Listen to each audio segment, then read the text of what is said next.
Hello everyone. आज है 14 फरवरी और आज इस वीडियो में हम बात करने जा रहे हैं आईडीबीआई बैंक के बारे में।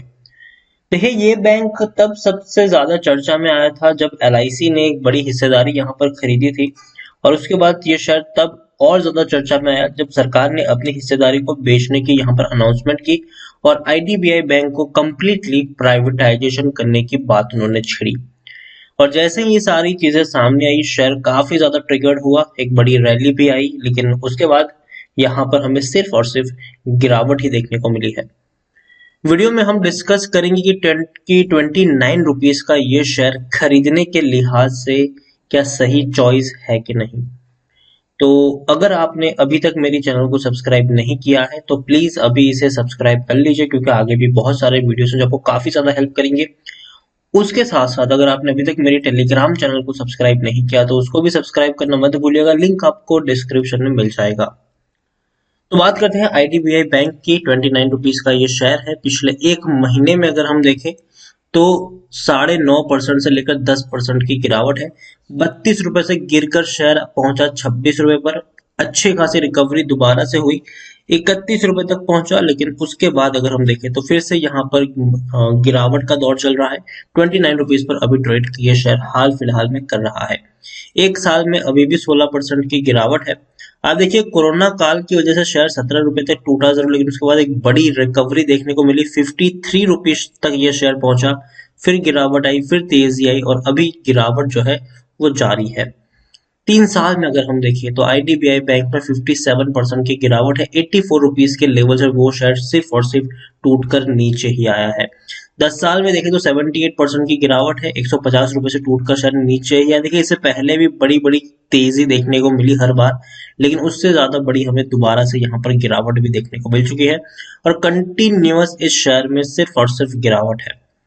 लार्ज कैप शेयर है ये। 31,880 करोड़ के आसपास का इसका मार्केट कैप है। एनएससी में देखें तो 1 करोड़ से भी ज्यादा का इसका वॉल्यूम ट्रेड है। काफी बड़ी क्वांटिटी में लोग यहाँ पर खरीदारी पिक वाली यहाँ पर कर रहे हैं। नतीजे दिसंबर क्वार्टर के अच्छे हैं, उतने बुरे नहीं है। 375 से 380 करोड़ के आसपास का मुनाफा इस बैंक ने कमाया है। इंटरेस्ट अर्निंग की अगर हम बात करने जाए तो डेफिनेटली 4,565 करोड़ के आसपास का इंटरेस्ट अर्निंग है। हालांकि वो पिछले क्वार्टर के मुकाबले कम है और पिछले साल के मुकाबले भी बहुत कम देखने को मिल रहा है, लेकिन फिर भी जो प्रॉफिट है वो बेहतर कमाया है। नेट एनपीए और ग्रोस एनपीए में भी अच्छा खासा हमें सुधार देखने को मिल रहा है। प्रमोटर की बात करेंगे तो 94.71% की होल्डिंग है, जिसमें सरकार और एलआईसी दोनों शामिल है।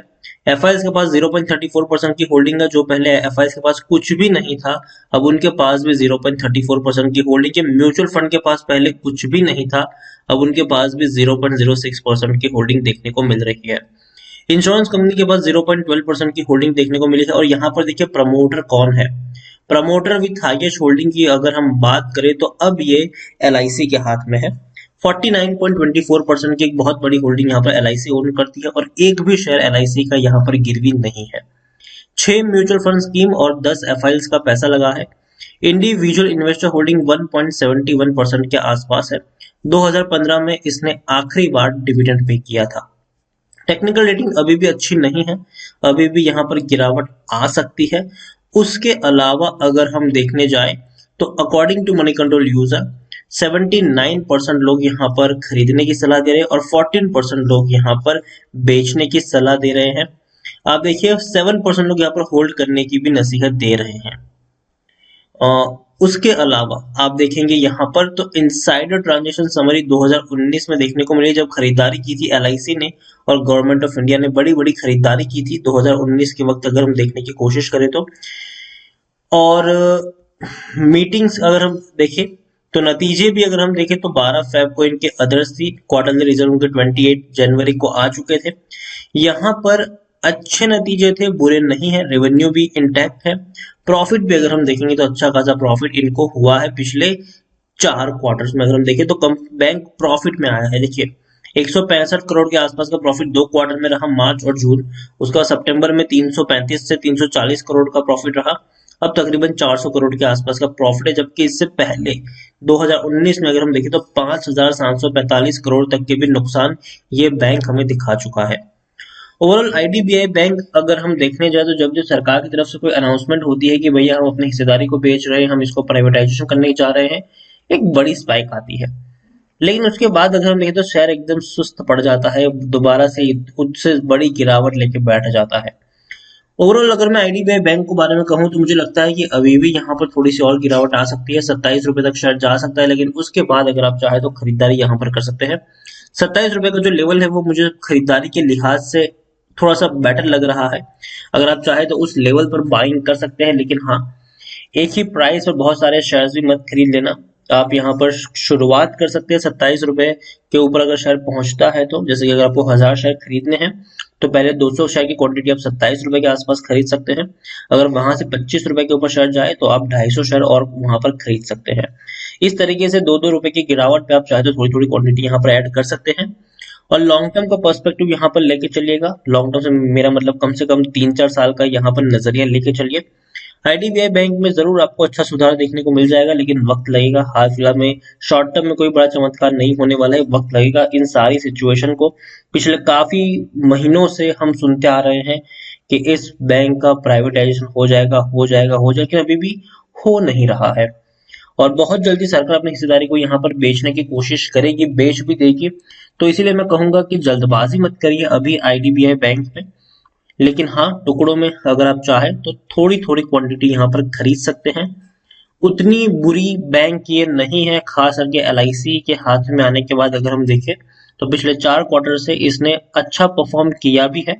और पिछले कुछ क्वार्टर में हमें यहाँ पर एफआईएस और म्यूचुअल फंड की बड़ी हिस्सेदारी भी देखने को मिल रही है धीरे धीरे। तो आईडीबीआई बैंक बुरा बैंक नहीं है, धीरे धीरे जो ट्रेंड है वो इसके पॉजिटिव हो रहे हैं। हालांकि वक्त लगेगा, चूहे बिल्ली का खेल यहाँ पर चलने वाला है, अप्स एंड डाउन्स का। जितनी बड़ी रैली आएगी फौरन आपको उतनी ही प्रॉफिट बुकिंग भी देखने को मिलेगी, गिरावट भी देखने को मिलेगी, लेकिन दोबारा से एक रैली जरूर देखने को मिलेगी। मुझे लगता है कि शेयर 27 रुपए के बाद अगर आप चाहे तो हल्की सी क्वांटिटी खरीदने लायक तो है। तो वहां पर आप एक हल्की सी क्वांटिटी खरीदिए, टुकड़ों में खरीदारी करने की शुरुआत कर सकते हैं। लेकिन तभी शुरुआत करिए जब आप यहाँ पर मेंटली प्रिपेयर्ड हो कि आपको खरीदारी टुकड़ों में करनी है और कम से कम 3 या 4 साल के लिए यहाँ पर निवेशित रहना है। शॉर्ट टर्म में कोई बड़ा चमत्कार नहीं होने वाला, तो अगर आप शॉर्ट टर्म के निवेशक हो तो इस शेयर से दूर ही रहेंगे तो आपके लिए फायदेमंद रहेगा। और इसीलिए आईडीबीआई बैंक मुझे लगता है कि 27 के बाद थोड़ा सा अच्छा पॉजिटिव नोट पे आपको थोड़ा सस्ता मैं कहूंगा कि मिल सकता है उस लेवल पर। तो वीडियो को यहीं पे एंड करूंगा। अगर आपको पसंद आया हो तो प्लीज लाइक करें, शेयर करें। चैनल पर अगर आप पहली बार आए तो प्लीज सब्सक्राइब करें। और आईडीबीआई बैंक के बारे में आप क्या सोचते हैं वो भी आप मुझे कमेंट में लिखकर बता सकते हैं। Thank you.